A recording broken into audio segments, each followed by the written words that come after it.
Effective immediately, this adverse action ensures you leave with nothing, Mark Jensen said, smirking like a man who just figured out how to microwave fish in the office kitchen without setting off alarms.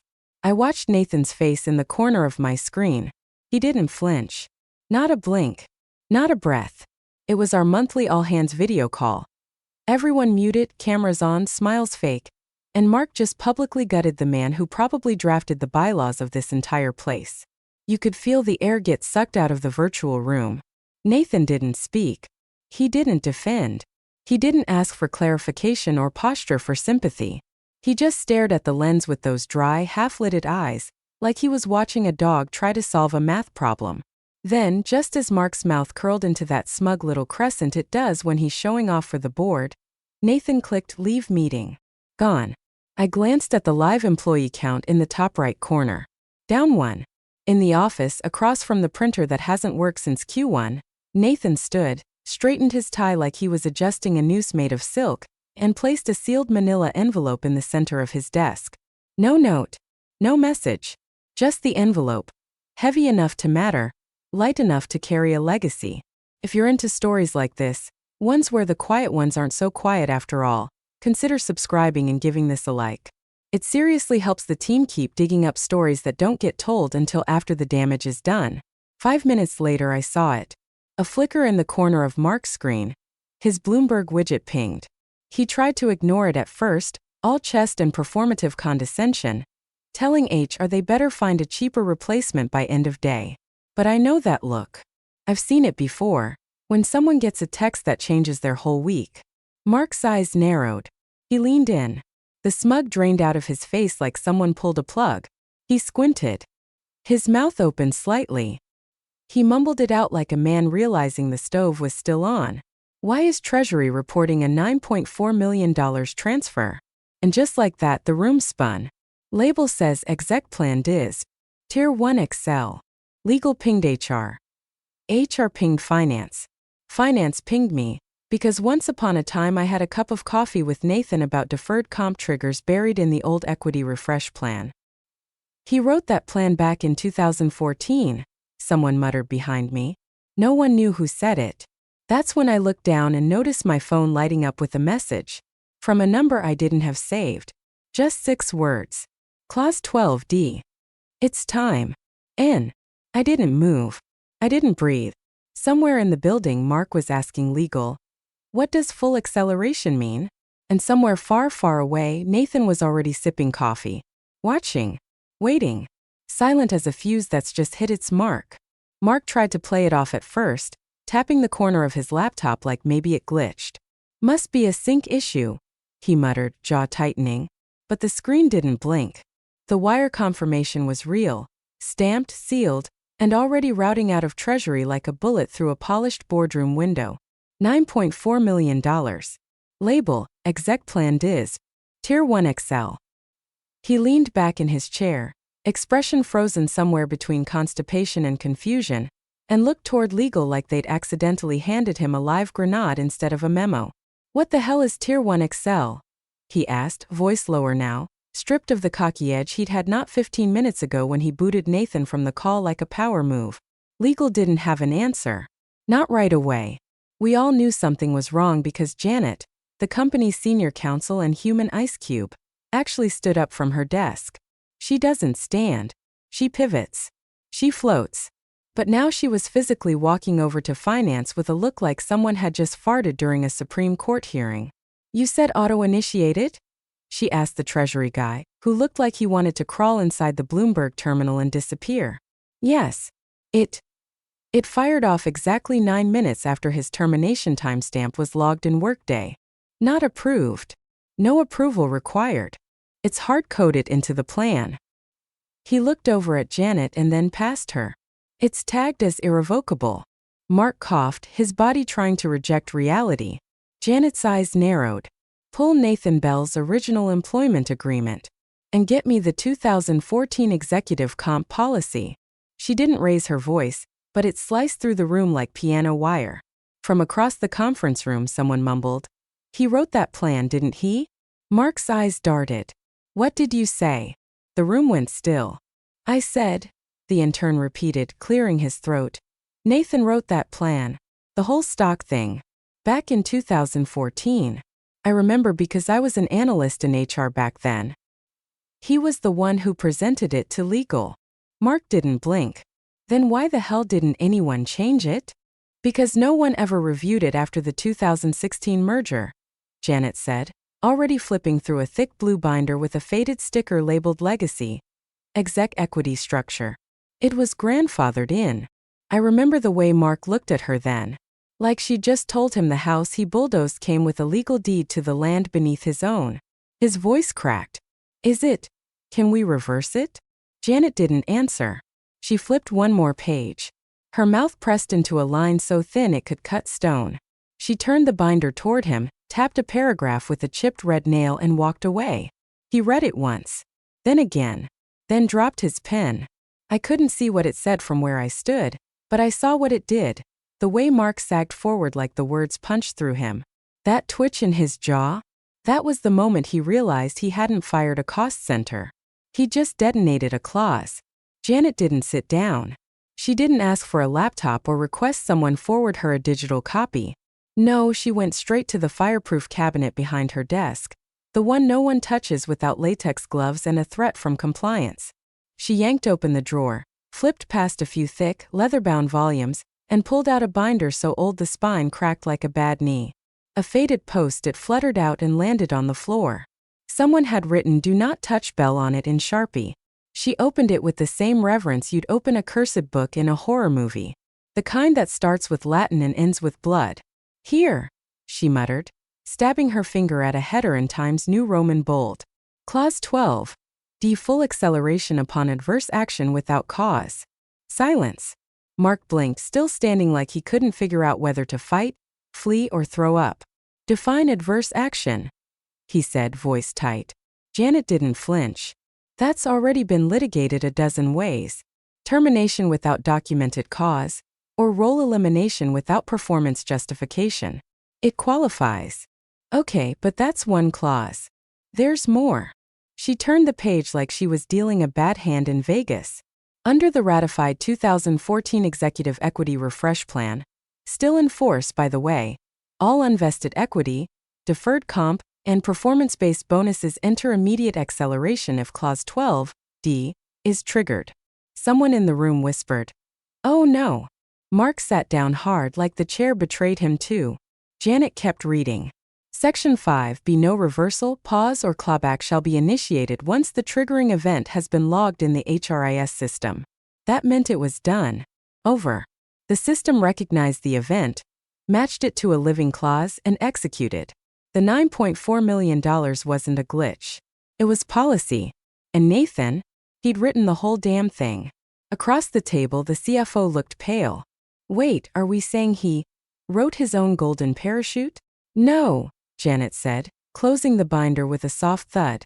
He wrote the golden tripwire. And Mark just stomped on it with both feet.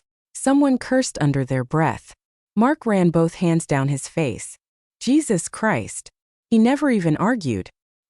He didn't say a word. Exactly. That was the part no one said out loud, but we were all thinking it. Nathan hadn't begged. He hadn't protested. He hadn't even blinked. Because he didn't need to. Janet turned to the Assistant General Counsel. Loop in external compliance. This just triggered a mandatory audit. Audit? Mark repeated. Dazed. Yes. Tier 1 acceleration under this plan requires third-party review. It's in the original ratification. Now the panic was in the air. Tangible, heavy like pre-storm humidity. We could all feel it. This wasn't about a payout anymore. This was about everything Nathan knew. By the time the CO dialed in, Mark was visibly unraveling. Tie loosened, forehead glazed, knuckles white around a coffee cup he hadn't sipped from in 20 minutes. The all-hands call was over, but the fallout had just started. You could feel it pulsing through the office like static in a balloon-filled room. When the CEO's face flickered onto the screen, gray suit, stiff smile, backlit by some private jet-friendly wood-paneled room. He looked halfway between annoyed and confused. All right, he said, clapping once like this was a birthday brainstorm. Who set off the fire alarm? Mark cleared his throat and leaned forward. We had to let Nathan Bell go. Cost restructure. The CEO's smile barely flickered. Nathan? Wait, you mean the paperwork guy? Thought he was what, HR adjacent? That sentence hung in the air like a dumbbell made of hubris. Janet didn't even look up. No, sir. He was the original architect of the 2014 Executive Compensation Plan, including the stock acceleration schedule and audit triggers. That got the CEO's attention. His eyes narrowed. You're telling me the same guy we just laid off wrote the plan that just cost us $9 million? CFO leaned in, voice dry as burnt toast. Not cost. Executed. Automatically.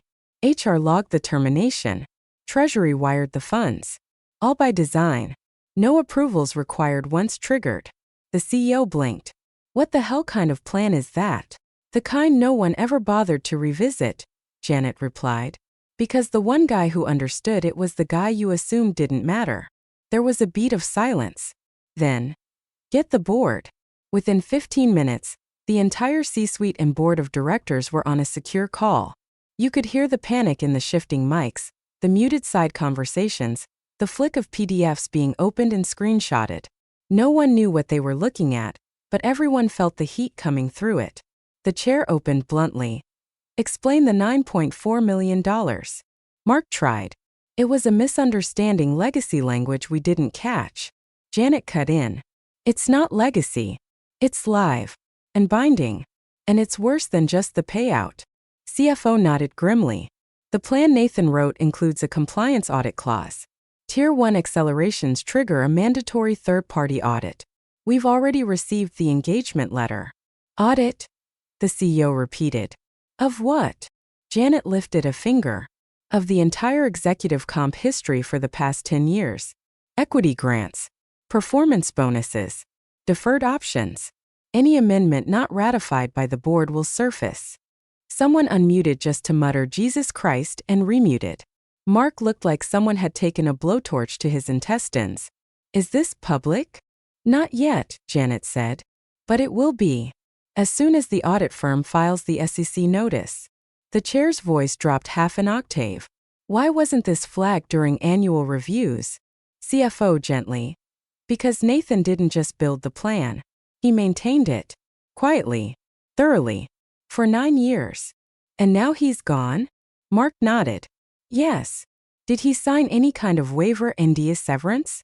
Mark hesitated. The chair's tone snapped cold. Mark. Did he sign anything? No, he admitted. It was a clean break. No negotiation. I didn't think. That's the problem, the CEO cut in. You didn't think. You fired the guy who kept our financial scaffolding from collapsing, and now every one of us is standing on loose floorboards. Someone coughed off camera. Another muted. Janet sat calmly, flipping a page in the binder. Then the chair said what we were all thinking. If Nathan designed this, what else did he bury in there? And that's when Mark started sweating. Not a glisten sweating. The kind of forehead glaze that drips into your collar when you realize the man you dismissed without a word was the only one who ever read the fine print. The audit team showed up 2 days later. And they didn't bring donuts or small talk. They brought clipboards, encrypted drives, and the kind of polite surgical detachment that makes even innocent people sweat. They didn't ask where the bathroom was. They asked for access logs, time-stamped approvals, and original PDF versions, not the polished slide decks Mark had fed the board for the last 5 years. Janet handed them Nathan's original policy binder. That's where the unraveling began. First flag. Undocumented bonus overrides. Multiple entries showing Mark greenlighting executive bonuses. Some 6 figures, some recurring, without documented justification or board approval. Just his digital signature next to words like retention incentive or strategic milestone, all housed in internal folders labeled things like Q3 tweaks and one-offs. Second flag. Contract routing irregularities. Turns out Mark had been fast-tracking vendor agreements through a shadow workflow, bypassing legal, skipping procurement, and instead routing them through his trusted team, which, surprise, included his college roommate, an ex-golf buddy, and the woman he tried to sneak into the strategy department after their offsite in Palm Springs. Third, and this one made my stomach flip, stock option grants. Dozens of them. Granted. Executed. Vested. with zero board ratification.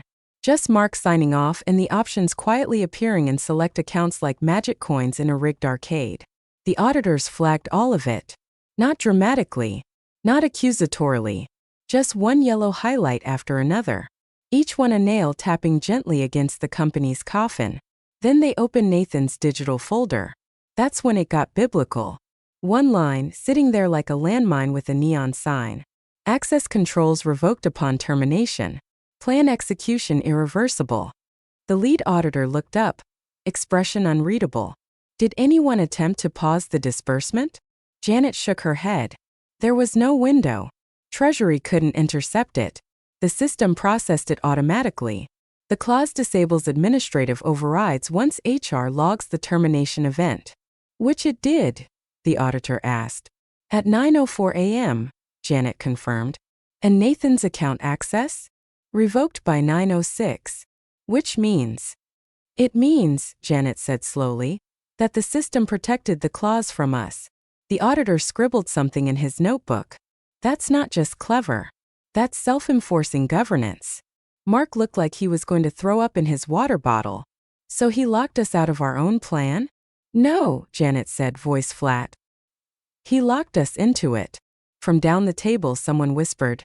He built a trapdoor and walked out before we saw the rope. The audit team kept digging, and the deeper they went, the more the rot surfaced. Nathan hadn't just covered his own bases.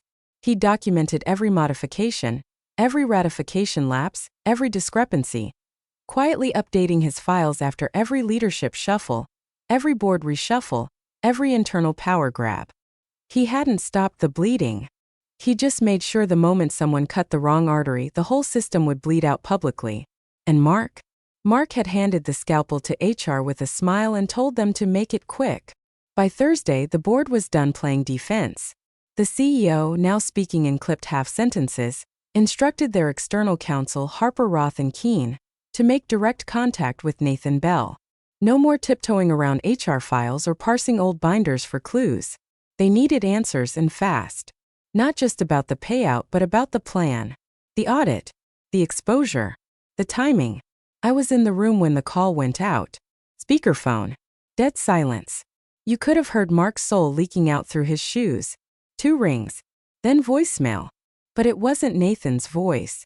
It was automated. And worse, it was intentional. Hi, you've reached Nathan Bell. I am currently unavailable. Please refer all plan-related inquiries to the designated governance officer as defined in Section 12(d) of the Executive Acceleration Policy. This mailbox is no longer monitored. Beep. The room sat still for 3 full seconds. Then the board chair leaned in, confused. Did he say, governance officer? Janet didn't answer.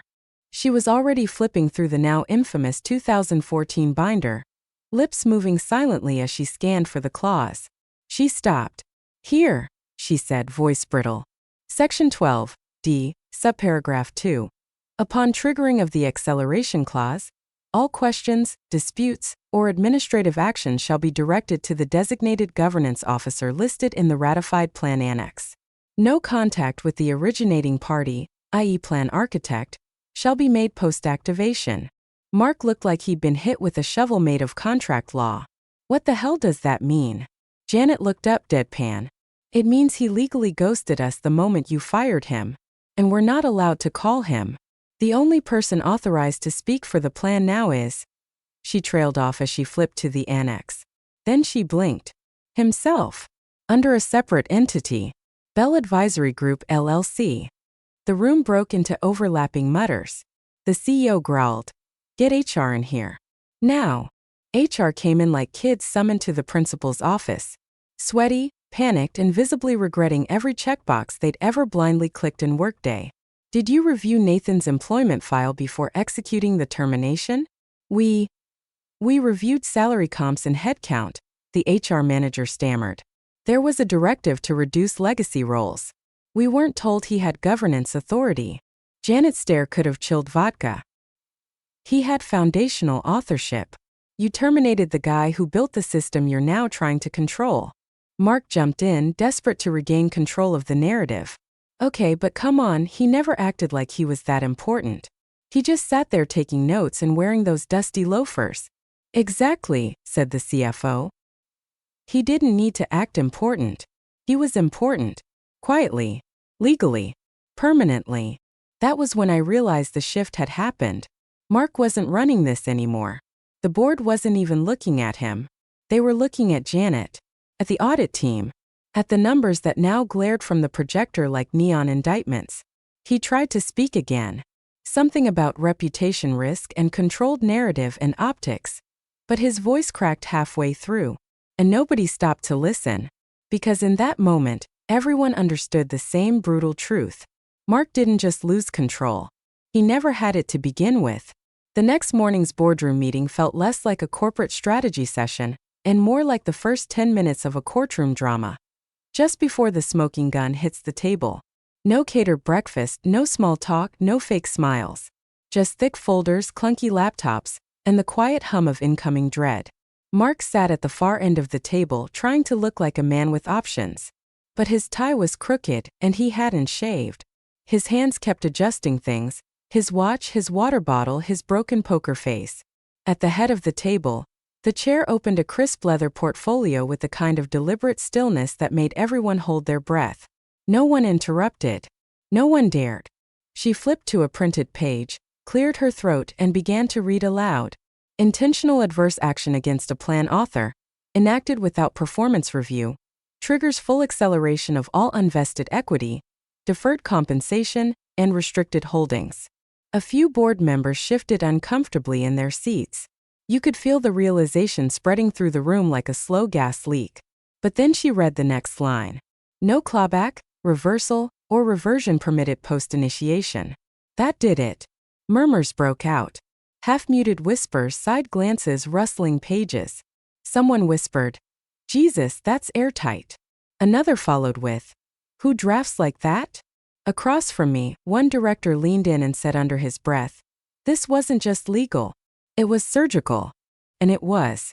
This wasn't a man covering his ass. This was a man designing a pressure-triggered minefield that activated the second someone got cocky enough to think he didn't matter. The chair looked straight at Mark. You didn't just fire an employee. You set off a structural cascade. Mark opened his mouth to speak, but the chair raised a hand. Save it. She turned to Janet. Is there any way this clause was modified after 2014? Anything we could argue was outdated, misfiled? Anything we could use to minimize exposure? Janet shook her head slowly. Every revision post-merger was signed off by Nathan, archived with metadata, and logged in both the corporate governance system and our compliance ledger. There's a digital fingerprint on every clause. He wrote it. He updated it. And he protected it. The chair tapped her pen once, sharp, deliberate. So we're on the hook for the full disbursement? Yes, Janet said. And the audit's just getting started. The CFO slid a report across the table.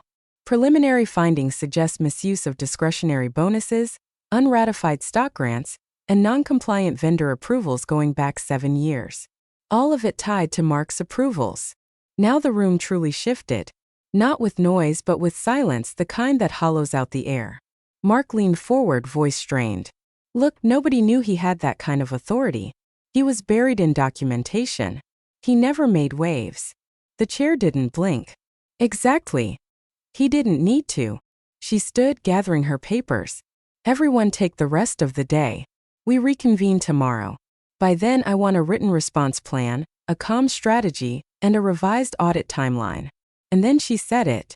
The line that made Mark visibly wince. Also prep a motion for vote. We'll be discussing Mark's status at the end of tomorrow's session. No one looked at him, because it was already over. Before the board even returned from lunch, the notification hit internal Slack like a thunderclap in a funeral home. Police car light Mark Jensen has been placed on administrative leave pending investigation. Police car light. No fanfare. No statement. No email from comms. Just a blunt, surgical announcement that confirmed what everyone already knew. The fall had begun. Around the office, monitors dimmed, whispers bloomed, and chairs subtly shifted toward each other as departments processed the headline. People started pulling up files, checking timestamps, quietly realizing how much of their workflows had been touched, sometimes rewritten by Nathan Bell. That's when the stories started. Not loud, not theatrical. Just small, granular memories shared across cubicles and message threads like puzzle pieces finally snapping into place. He was the only one who remembered the compliance clause during the 2019 restructure. Didn't he rewrite the IP protections policy after legal botched the third-party audit? I swear he stayed all night once to reformat our entire disaster recovery manual, just because it wasn't ADA accessible. And suddenly, Nathan wasn't the paperwork guy anymore. He was the ghost in the machine. The architect. The last one in the building every night. The one who left post-its in legalese that didn't make sense back then but feel like prophecy now. Flashbacks rolled through my head like slow-drip coffee. Nathan calmly sitting through screaming matches between COOs, jotting something in his leather notebook while everyone else shouted about budgets and market cap. I remembered when he quietly added 2 lines of indemnity language into our vendor agreement boilerplate. Language that later saved us $500,000 during a supply chain mess no one even saw coming. He outlasted 5 COOs, 3 HR heads, and 2 rebrands. Never chased a title. Never lunched with the execs. He just kept fixing things before anyone realized they were broken. And he documented everything. Back in the present, I was walking past Legal's bullpen when I heard a voice, quiet, stunned, almost admiring. A junior associate fresh out of law school, eyes wide as he scrolled through Nathan's archived notes. He gave them a dagger, the kid whispered, shaking his head, and waited for someone stupid enough to use it on him. He wasn't wrong. Every line in that plan had a pulse. Every clause had teeth. And Nathan, in all his quiet beige cardigan glory, had wired the entire system like a Rube Goldberg machine of corporate accountability. It wasn't personal. It was prepared. And when the wrong man pulled the trigger, it didn't just explode. It wrote history. 1 week later, in a quiet town just outside Columbus, a phone buzzed softly on a weathered porch railing. Nathan didn't rush to check it. He poured his coffee, stirred it once. No cream, no sugar, just black and final, and let the early October wind move the curtain behind him. The world was still. When he finally picked up the phone, the screen showed what he'd already expected. Wire confirmed. Final audit closed. No breach found. He scrolled once more. The firm had concluded that the $9.4 million transfer was fully compliant, procedurally correct, and non-reversible. Nathan's execution logs, clause references, version histories, every line held up. The system he built hadn't just worked. It had endured. Across the country, Mark Jensen's resignation hit the newswires with the usual phrasing reserved for boardroom exits that smell like smoke and burned bridges. Mark Jensen resigns from Tapestry Incorporated for personal reasons following internal governance review. The article was buried under mid-tier headlines, somewhere between a celebrity DUI and a consumer recall, but the internal Slack channels lit up anyway. Legal called it the cleanest decapitation they'd ever seen. HR's Friday happy hour had a toast called the Clause 12D, 3 shots and no chaser. But the real kicker came in the company's next quarterly earnings report. A single-line item, footnoted in polite financial euphemism.